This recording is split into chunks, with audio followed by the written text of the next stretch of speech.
The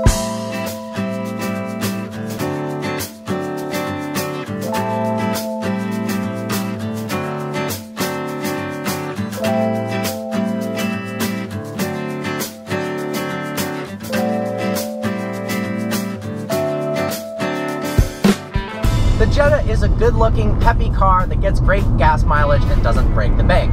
At least that's how it appears on the surface. So let's dig in and find out what it's all about. This model is the 1.4T, meaning it has a 1.4-liter turbocharged 4-cylinder, making 150 horsepower and 184 pound-feet of torque. You can upgrade to a 1.8T and a 2.0T, making 170 horsepower and 210 horsepower respectively. There's two transmission options on the Jetta SE, which is the trim level we're doing today. You've got a 6-speed automatic and a 5-speed manual. Now, the top-of-the-line GLI trim has the option of a 6-speed DSG, which is a fantastic transmission, and also the option of a 6-speed manual.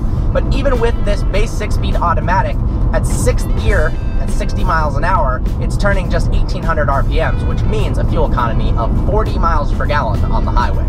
This car has the SE trim, which in Volkswagen speak means it has upgraded wheels and a sunroof above the base Model S. The SEL is above that with better wheels yet again, and the 1.8T, and the GLI sits at the top of the line with a sportier look to it and a faster engine. The Jetta offers an impressive amount of standard features for the price. The SE starts at $22,000. They don't just try to get the base price as low as possible and then absolutely destroy you when you try to add options to it. You've got blind spot monitoring, you've got a 6.3-inch touchscreen, you've got Bluetooth, a USB port, heated seats, a sunroof, and more. It's pretty impressive. So what's the car like to drive? Well, obviously it's not the quickest car out there with a 1.4-liter turbocharged 4-cylinder. However, I am impressed with the initial depression of the gas pedal. The car feels eager to go. Especially in sport mode, the throttle response is really great. When you put the car into manual mode, the car shifts really quickly. I'm actually surprised, sometimes better than some sports sedans, which is pretty crazy to think about.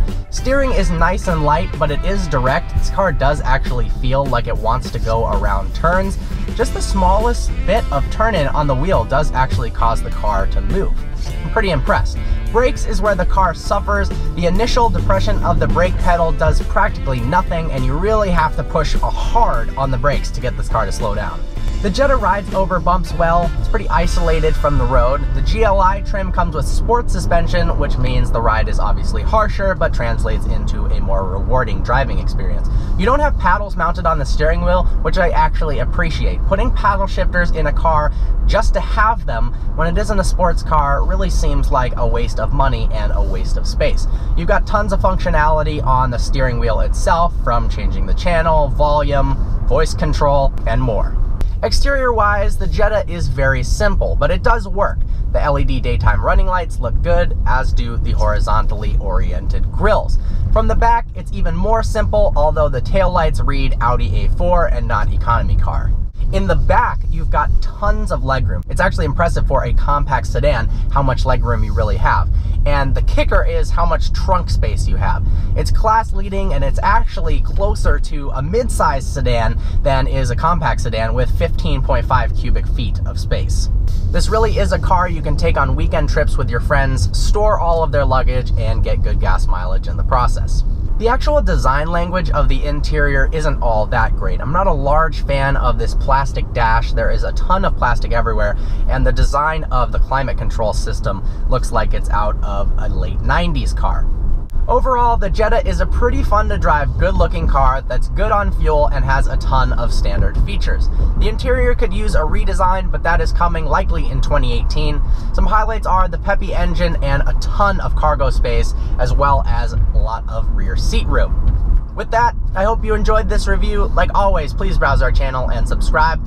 Special thanks to Volkswagen North America for providing this car. Look forward to seeing you next video.